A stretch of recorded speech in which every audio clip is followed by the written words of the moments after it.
So the last system for us to talk about is the immune system. So we've been going through all of our body systems, talking about them one by one, talking about their parts, talking about malfunctions, what their function is. So we'll finish up today by discussing the immune system. So what is our immune system? Like what is that? What does it do for us? John? Fights off bacteria. What else? Anything else you could say, JT? Make sure we're healthy in regards to pathogens, in regards to um, viral infections, bacterial infections, and other infections. So that's what our immune system does. It's a system of organs that kind of is connected and is a part of other systems as well. And its job is to prevent us from getting sick from certain pathogens, and if we do get sick, to help us get better. So, in our body, primarily, we would like to just avoid getting a pathogen into our. So, when we use that word pathogen, what we're talking about is another organism that can cause sickness or illness. So lots of times we're thinking about bacteria, we're thinking about viruses, sometimes parasites as well. Those are what we mean when we say pathogens. Some organisms, when they get into our body, they can cause various diseases. And our immune system helps us to prevent that and then to help us recover if we do get sick. So ideally, we don't let any pathogens in to our body. And so we have sort of an initial line of defense against that, right? Our skin, for example.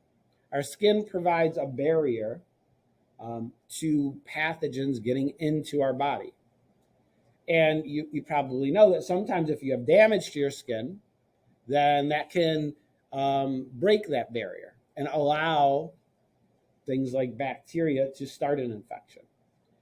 We talked about this when we talked about our respiratory system. We have mucus and we have hairs in our nose and our respiratory tract and our trachea that helps filter out particles so that they don't get into our body very far and cause disease. In our stomachs, we have really strong hydrochloric acid. And besides helping to digest food, another thing that does, it helps destroy pathogens that we might ingest in our foods. Right? Every day when you eat foods, there's bacteria and viruses probably on that food. It's almost inevitable. And we don't usually get sick from eating those things because we have these systems. We have stomach acids, which will kill most of those things. We cook our food to destroy pathogens and so forth. And also in our digestive system, we have bacteria that help keep the harmful bacteria population in check, help keep their populations low so that we're not actually sick. If there are pathogens that can sort of get through these defenses and actually get into our body and start to take hold, then our immune system can take over. Our immune system can start fighting off these pathogens. So the immune system itself is made of different parts. And probably the initial thing that you think about when you're thinking about the immune system is white blood cells. So obviously white blood cells are a part of our circulatory system, but their function is really for immune response. White blood cells are a little different than red blood cells. They have a nucleus. And actually there's several varieties of these white blood cells. Okay? In this diagram here, you see some examples. You don't need to know the details. If you study the immune system, it's really complex. There's a lot of different things going on when our immune system recognizes some pathogen. They're typically not as numerous as red blood cells. Okay, there's about 7 to 10,000 in a single drop of blood, but the numbers do increase when we're sick. So when we have an infection, if we, had a virus, our white blood cell count goes up. In fact, that's one of the things that they do. If you go to the doctor and you sort of don't feel well, and they're not quite sure what's going on, they might do a blood count, a CBC. You may have heard about that on TV. Basically, they take a sample of blood and they count how many red blood cells, white blood cells you have. And if you have an unusually high number of white blood cells, that may be an indication to the doctors that you have some kind of infection somewhere that they're not aware of, because that's what happens when we get sick. Our white blood cell count goes up. So the types of white blood cells there's B cells and T cells, memory cells, natural killer cells, all sorts of different types of cells that have different jobs to do in our immune system. And one that you're probably familiar with are the antibodies that our immune system produces. Antibodies are basically special proteins. They're not actually cells, they're proteins. And their job is to mark pathogens for destruction by other cells. Some white blood cells, their job is to go and find pathogens and engulf and destroy them. And that's how our immune system gets rid of these pathogens that are in our body. So how does our immune system know that we have some infection or we have some pathogen? It knows because of these proteins called antigens. Antigens are special proteins that are on the outside of all cells. And these antigens, you could think that they kind of identify the cell and what type of cell it is and where it's from. Think of them as kind of flags advertising. So like your own body cells have these antigens, and they are a signal to your immune system, hey, don't attack me. I'm part of you. Because when our immune system attacks our own body cells, that can be dangerous. So our own body cells have antigens. And any foreign cell that gets in our body has its own antigens. And when a foreign cell gets into our body, our immune system can recognize, hey, this isn't part of our body. This should not be here.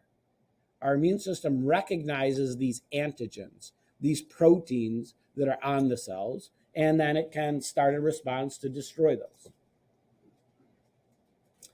And because these antigens are proteins, the important thing about all proteins is their shape, right? And the antigens have a certain shape. And so when, say you get a bacteria into your body, your immune system recognizes these foreign antigens and will destroy those cells. But another thing your immune system will do is create antibodies. Antibodies are these special proteins that are created that stick around in our body for a long time. Even after we've cleared out the infection, these antibodies stay circulating in our blood for a long time, sometimes years, sometimes decades even. And these antibodies are protection from future infections of the same pathogen. Okay? Because if you get the same pathogen again, you already have these antibodies floating around in your blood. They immediately can recognize and bind to this pathogen, starting your immune response so you can fight it off and actually not get sick.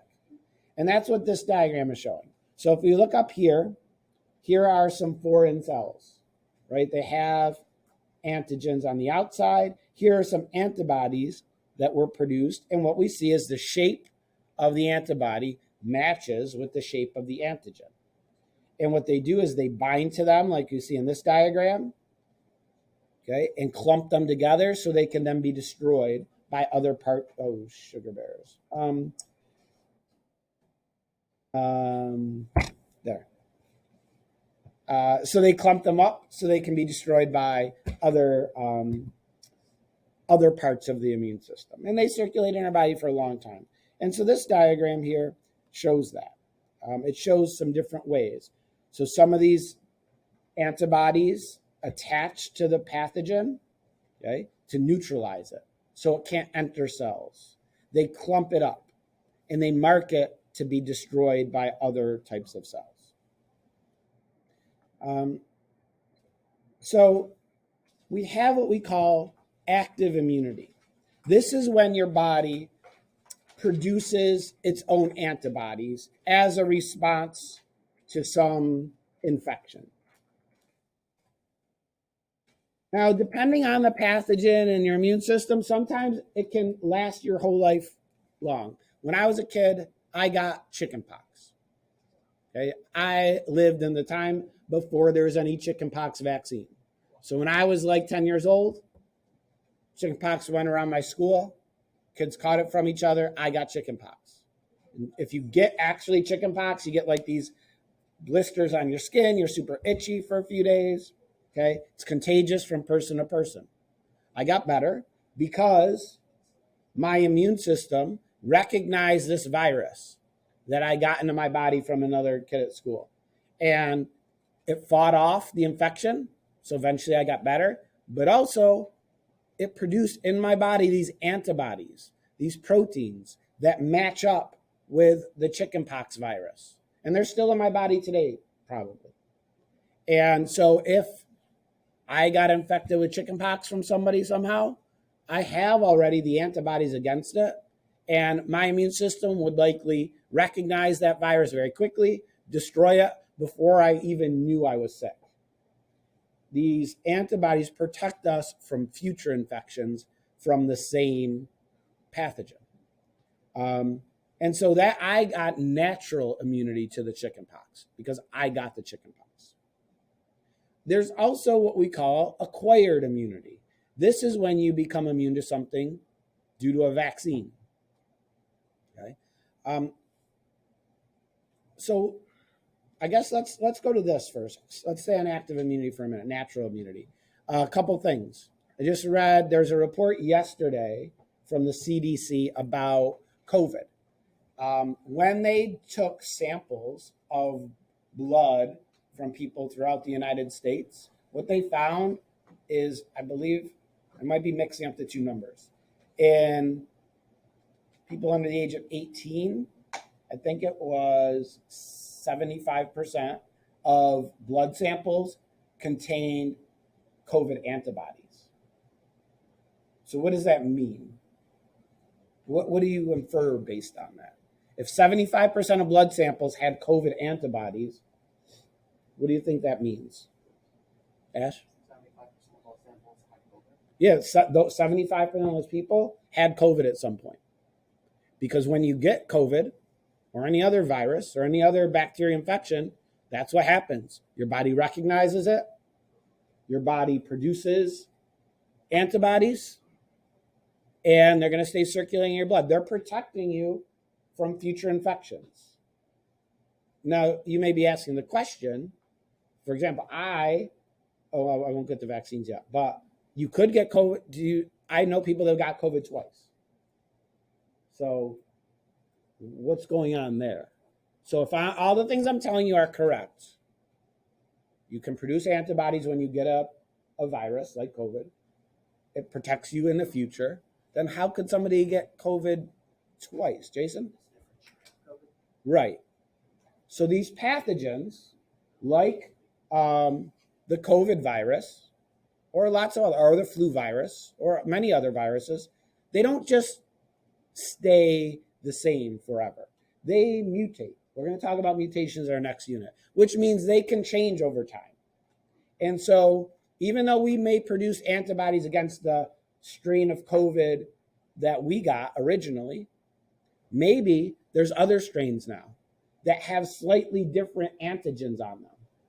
And so the antibodies that I may have built up when I had COVID don't quite recognize it as well, don't destroy it as well, and maybe I could get COVID again. And as over the last few years, there have been different strains that have come through. The virus itself has mutated. It's changed. There was the Delta wave that happened in the fall, right? We felt like last summer was great, right? That very few people around here had COVID anymore, and nobody's really getting it. And then fall came, and there was the Delta variant. That was just a COVID strain that happened to change in a way that vaccines weren't working as well. Natural immunity wasn't working well, it was more contagious. And then we got through that. And then Omicron variation of COVID arose somewhere and spread. And so then there was another spike in the winter. And now we're sort of back down. And so one of the things scientists are one of the explanations, why haven't we had another, because there are new strains of COVID, why haven't we had another big spike? Well, so many people now have been infected with various strains. Many people have been vaccinated. And combining all of those things makes it less likely that people are going to get COVID and get really sick if they do have COVID. And that's true. That's why, like, I don't know, I get a flu shot every year. A flu shot is a vaccine, but it doesn't give you lifelong immunity to the flu because the flu virus, influenza, mutates very quickly. It changes very quickly. So each year there may be different strains circulating around.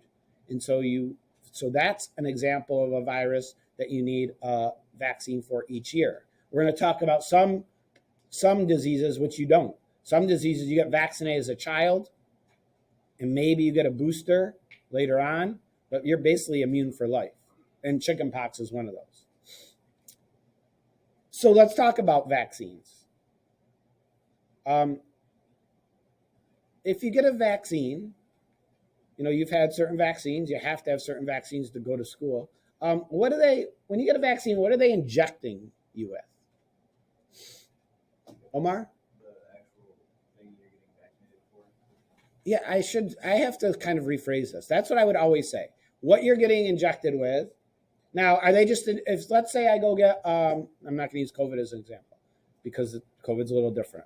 Let's say I go and I get a flu shot, a flu vaccine. Are they just taking flu virus, injecting it into me? What if they did that? I get the flu, like instantly, right? So what's actually different about the injection? Jordan? Nope, not flu antibodies. It's like the dead virus. Yeah, so there's a couple ways they do this. They take the flu virus and they kill it. And they inject you with the dead flu virus. And even though it's not alive, it still has those antigens that your immune system recognizes, says, okay, this shouldn't be here, builds up antibodies, and then you have them, even though you were only injected with a dead version. Sometimes they just weaken it so it can't infect you. Sometimes they only inject you with parts of the virus or bacteria, so it can't make you sick, but it still is giving you your immune system kind of a preview of the virus. Now, I keep saying I can't talk about the COVID vaccine in this way because the COVID vaccine is the first of a new type of vaccine, which we'll talk about a little bit. So that's what's in a vaccine. I got I didn't get a chickenpox vaccine. I got chickenpox disease. You all got the chickenpox vaccine. It was developed, I don't know, around the year 2000. Because my daughter got it. My oldest daughter was in the beginning of when people were getting it. So the chickenpox vaccine, they injected you with a part of the chickenpox virus. Your immune system said, hey, what's with this? Made antibodies against this foreign virus, and now they're circulating around your body. So that's how vaccines work. They give your immune system a preview of a disease so that it can create antibodies to protect you in the future.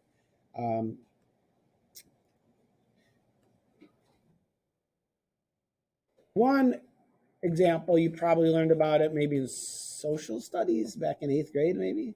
Did you learn about polio? What is polio?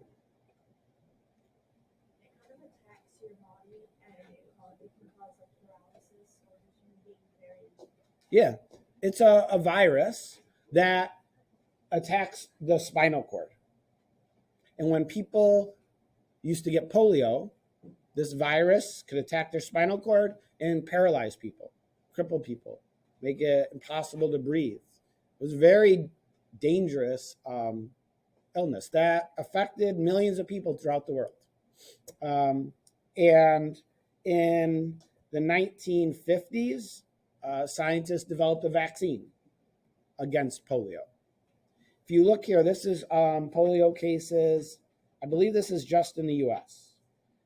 You could see polio cases went up and down. They were on the rise throughout the 1940s and the 1950s. And then this vaccine was invented. A couple types of vaccines were invented, and it started to be given to people in a widespread manner. That they made an effort to vaccinate everybody against polio. And within just a few years, look at what happened to polio cases. They dropped off to basically, I think in the US, people can get polio still. I think there's less than 50 cases a year of people actually getting polio. That's from, peak of 55,000 before this vaccine was introduced. We've eliminated certain diseases like smallpox has been completely eliminated from the world for the most part because of smallpox vaccine that was developed. So vaccines are one of the most impactful advances in medicine that we've had. Before the advent of vaccines, millions of people would die from diseases that we never get anymore. And that's because of these vaccines. So we'll talk a little bit more about vaccines in a couple of videos, but also related to our immune system are allergies. Probably many of us in here have allergies. I'm allergic to cats. People can be allergic to pollen in the air. People can be allergic to grass, or there are many people have food allergies, allergies to nuts, allergies to bee stings. An allergy is really your own immune system. If you have allergies, it's your own immune system responding to something that's actually not harmful, right? Cat hair is not harmful to my body. But for some reason, when I breathe in cat hair, my immune system thinks it's a pathogen. It thinks it's some invading cell, and it starts an immune response. And part of the immune response is swelling, okay, runny nose, watery eyes, itchiness. Those are all symptoms of the immune response. And that's what happens if I'm petting a cat or around a cat. It's an exaggerated response to something that's not actually harmful, right? Peanuts are not actually harmful to our body. But some people are born with a peanut allergy in which their immune system thinks a peanut is something dangerous. And if they ingest a peanut, their body starts this immune response, and it causes their throat to start to swell, okay, cause difficulty breathing, causes itchiness, and so forth. And so allergies are just our body thinking something's dangerous when it's not. We could take medications there's the immune response that we think of as allergies, like itchy nose or itchy skin, runny nose, swelling. Those are caused by this chemical called a histamine. And you know what, like the medications you could take if you have allergies are called? Called antihistamines. They basically counteract your immune response. Some people who have allergies might take an allergy pill every morning. It's probably an antihistamine. It's a chemical that will reduce your allergic response to these things. They can be dangerous. They can be deadly. If a person has a severe allergy to a bee sting or a food allergy, it can cause this response that can lead to them not being able to breathe, and so forth. Sometimes people that have severe allergies might carry with them an EpiPen. It's basically an injectable epinephrine, a chemical that can help calm your immune response.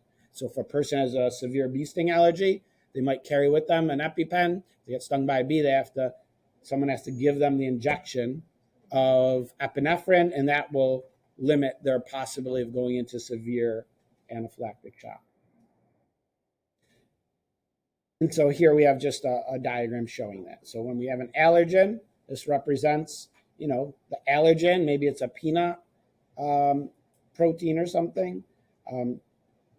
Our immune system recognizes it, starts this response, creates these chemicals called histamines, which give us the allergic reaction.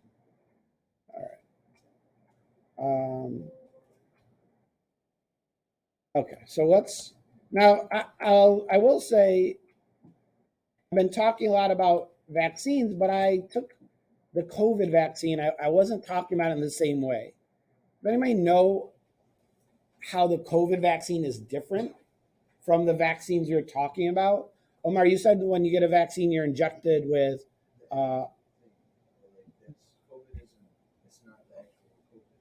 Correct. You're right, 100% right. So when you get a COVID vaccine, they're not actually injecting you with dead COVID virus or weakened COVID virus or parts of COVID virus. Do you know what they're injecting you with?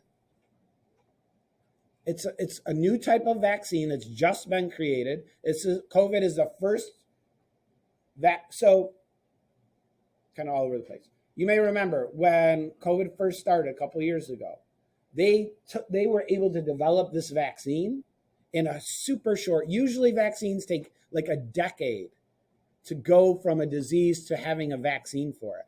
With COVID, we did that process in less than a year. So that's because the COVID vaccine is a new type of vaccine that's just been developed. It's an RNA vaccine. And we're going to talk in our next unit about what RNA is. But basically, they're injecting into a person this RNA molecule, which tells your body to make these little spike proteins that are also found on COVID. And your immune system recognizes these spike proteins, and you have antibodies to it. So if you get the actual COVID virus, your immune system recognizes these spike proteins and fights it off. But like the other pathogens we talked about, COVID mutates, COVID changes. So they're not perfect. Vaccines aren't perfect. They typically don't work 100%, but they provide much more protection. And even if a person gets COVID and they've been vaccinated, typically what it does is it accelerates your immune response so you don't get as sick. You have a lower incidence of risk of being hospitalized or dying from COVID because your immune system can respond to that infection much more quickly than if you're completely unvaccinated. Okay. So I have several videos.